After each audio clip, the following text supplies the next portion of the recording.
सोमवार व्रत की कहानी।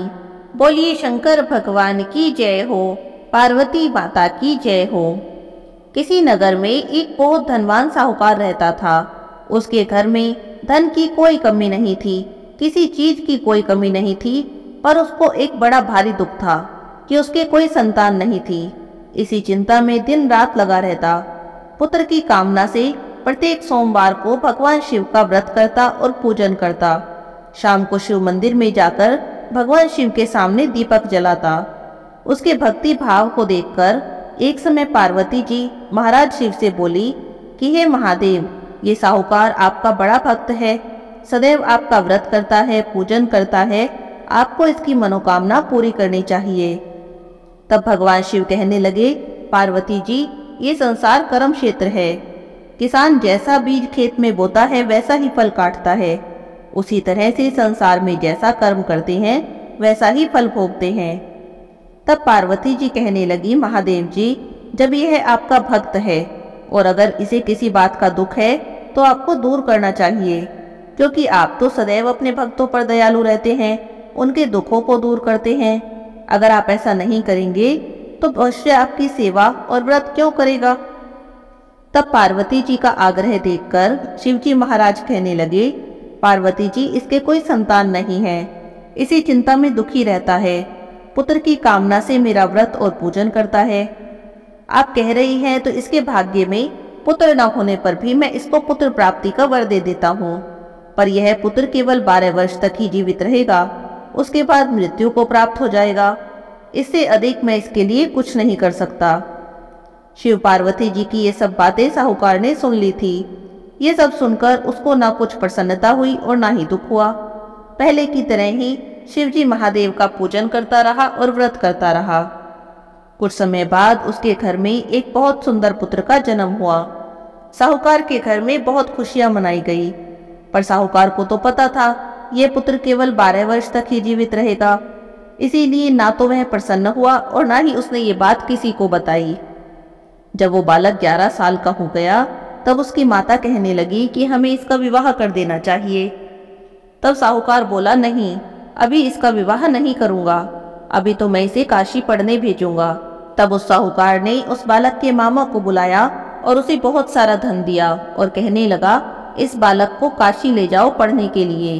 रास्ते में जिस रास्ते से जाओ, जहाँ पर भी रुको, वहाँ पर यज्ञ करते और ब्राह्मणों को भोजन कराते हुए जाना।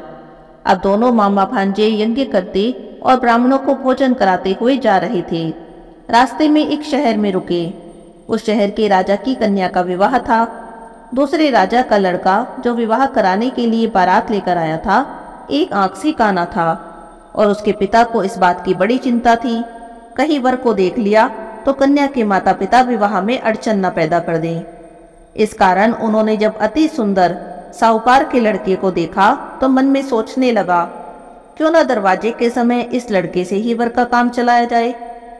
ऐसा सोचकर वर के पिता ने लड़के और मामा से बात की। वे राजी हो गए। लड़के को वर के कपड़े पहनाकर घोड़े पर चढ़ाकर दरवाजे पर ले गए। सारा काम प्रसन्नता से पूर्ण हो गया। फिर वर के पिता ने सोचा, यदि विवाह का कार्य भी इसी लड़के से करा लूं तो क्या बुराई है। ऐसा सोचकर फिर लड़के और मामा से बात की कि यदि आप फेरों का और कन्यादान के काम भी करा देंगे तब आपकी बड़ी कृपा होगी, इसके बदले में मैं आपको बहुत सारा धन दूंगा। उन्होंने स्वीकार कर लिया। अब विवाह का कार्य भी बहुत अच्छे से संपन्न हो गया। जिस समय लड़का जाने लगा तब उसने राजकुमारी की चुन्नी के पल्ले पर लिख दिया कि तेरा विवाह तो मेरे साथ हुआ है, पर जिस राजकुमार के साथ तुमको भेजेंगे वह एक आंख से काना है। मैं काशी पढ़ने जा रहा हूँ।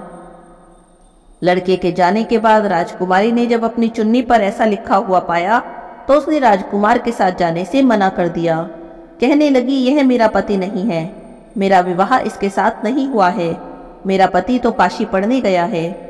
राजकुमारी के माता पिता को पता चला तब उन्होंने अपनी कन्या को विदा नहीं किया। बारात खाली ही वापस चली गई। उधर साहूकार का लड़का और उसका मामा काशी जी पहुंच गए। वहां जाकर मामा ने यज्ञ करना और लड़के ने पढ़ना शुरू कर दिया। जिस दिन लड़के की आयु 12 साल की हो गई, उस दिन मामा ने यज्ञ कर रखा था। तब लड़का मामा से कहने लगा, मामा जी, आज तो मेरी तबीयत कुछ ठीक नहीं है। तब मामा ने कहा, कोई बात नहीं, तुम अंदर जाकर सो जाओ। लड़का अंदर जाकर सो गया। थोड़ी देर में उसके प्राण निकल गए। जब उसके मामा ने आकर देखा कि वह तो मरा पड़ा है, उसको बड़ा दुख हुआ। उसने सोचा, अगर अभी रोना पीटना मचा दूंगा तो यज्ञ भी अधूरा रह जाएगा। इसलिए उसने जल्दी से यज्ञ समाप्त करके ब्राह्मणों को विदा किया और रोना पीटना शुरू कर दिया। संयोग से उसी समय शिव पार्वती उधर से जा रहे थे। जब उन्होंने जोर जोर से रोने की आवाज सुनी, तब पार्वती जी कहने लगी, महादेव जी, कोई दुखिया रो रहा है, इसके कष्ट को दूर करना चाहिए। शिव जी पार्वती जी ने पास जाकर देखा तो एक लड़का मरा पड़ा था। तब पार्वती जी कहने लगी, महाराज, ये तो उसी सेठ का लड़का है जो आपके वरदान से हुआ था। इस बालक को तो और आयु दे दो, नहीं तो इसके माता पिता तड़प तड़प कर मर जाएंगे। पार्वती जी ने जब बार बार आग्रह किया, तब शिवजी ने उसको जीवन वरदान दे दिया। शिवजी महाराज की कृपा से लड़का जीवित हो गया। अब शिवजी पार्वती जी कैलाश पर्वत पर चले गए। लड़का और मामा उसी तरह यज्ञ करते और ब्राह्मणों को भोजन कराते अपने घर की ओर आने लगे। रास्ते में उसी शहर में रुके जहां पर उसका विवाह हुआ था। वहां आकर उन्होंने यज्ञ आरंभ किया। तब लड़के के ससुर ने उसको तुरंत ही पहचान लिया। उसे अपने महल में ले गया, उसकी बड़ी खातिरदारी की, बहुत से दास दासियों, बहुत सा धन देकर अपनी लड़की और जमाई को विदा कर दिया। जब वे अपने शहर के निकट आए, तब मामा कहने लगा, मैं तुम्हारे घर जाकर खबर कर देता हूँ। तब लड़के का मामा घर पहुंचा तो लड़के के माता पिता घर की छत पर बैठे थे। उन्होंने प्रण कर रखा था, यदि हमारा पुत्र सकुशल वापस आया तब तो हम राजी खुशी नीचे उतर जाएंगे, नहीं तो यही छत से गिरकर अपने प्राण दे देंगे।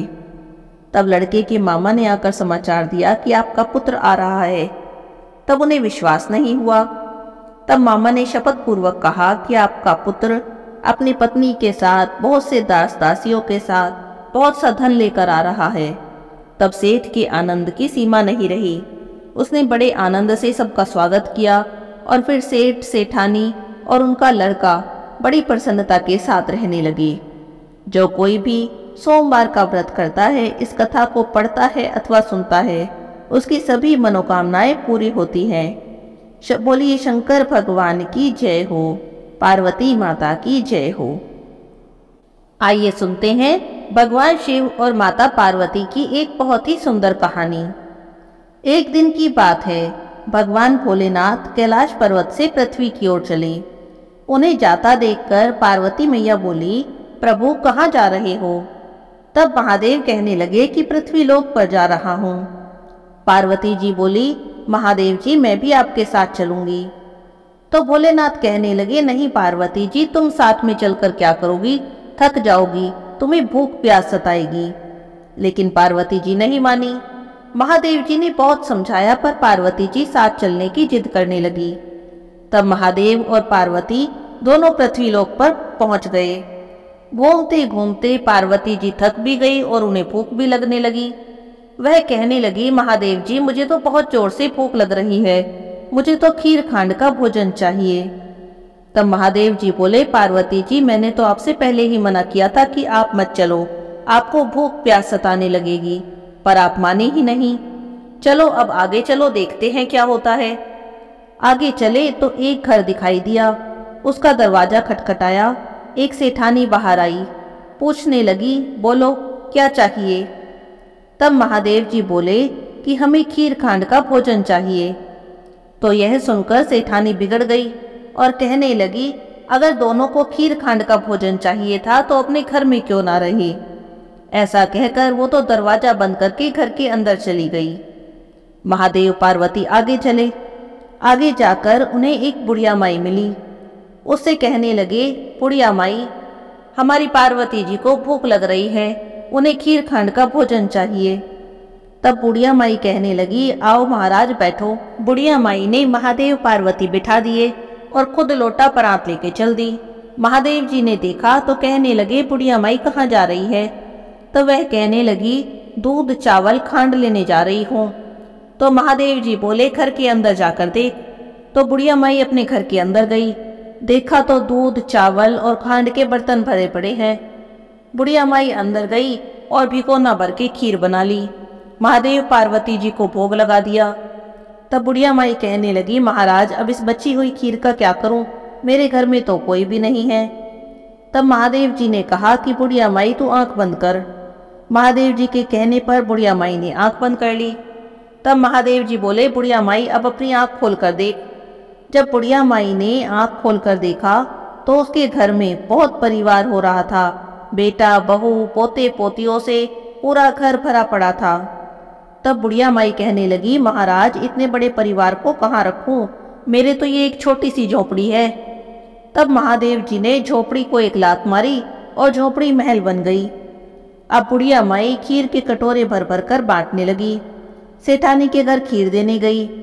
सेठानी कहने लगी, तेरे घर खीर कहाँ से आई? तब बुढ़िया माई बोली कि मेरी कुटिया में महादेव पार्वती आए थे, उन्हीं की कृपा से ये सब धन हुआ है। तब सेठानी कहने लगी, अरे मेरे घर का धन तेरे घर में दे दिया। तब बुढ़िया माई बोली कि मेरे को तो महादेव और पार्वती जी के आशीर्वाद से मिला है, मुझे तो कुछ नहीं पता। अब सेठानी भागी भागी महादेव पार्वती के पीछे गई।